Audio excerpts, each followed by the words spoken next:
நம்ம சுற்றி இருக்கவங்களாம் அமைதியாக இருக்காங்கன்றதுக்காக நம்மளுக்கு எல்லாம் ஆதரவாக இருக்காங்கன்னு மட்டும் நீங்கள் ஒரு நாள் நினைக்கக்கூடாது.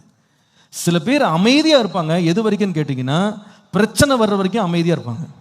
அவங்க மனசளவில் உங்களை பழி தீக்கணும், உங்கள் வீழ்ச்சி அவங்க பார்க்கணுன்னே கங்கணம் கட்ட உட்காந்துருக்காங்க. ஏன்னா கர்த்தர் உங்களுக்கு கொடுத்த உயர்வு, கர்த்தர் உங்களுக்கு கொடுத்த மேன்மை, கர்த்தர் உங்களுக்கு கொடுத்த மகிமையை பார்த்துட்டு அவங்களால பொறுத்து கொள்ள முடியாமல் அமைதியாக வாயை மூட்டை உட்காந்துருக்காங்க. But they're waiting for an opportunity.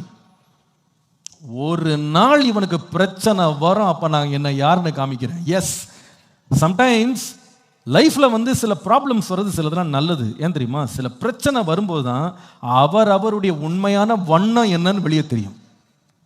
The true colors of some people will come out when you go through problems.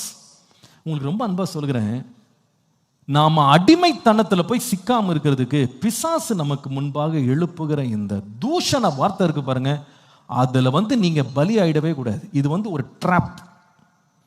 ஒருத்தர் நம்மளை செய்யாத குற்றங்களை செய்ததாக நம்மளை ரொம்ப கேவலமா பேசும்போது, தூஷணமா பேசும்போது நம்ம அமைதியா போனா நம்ம விடுதலையா வாழலாம்.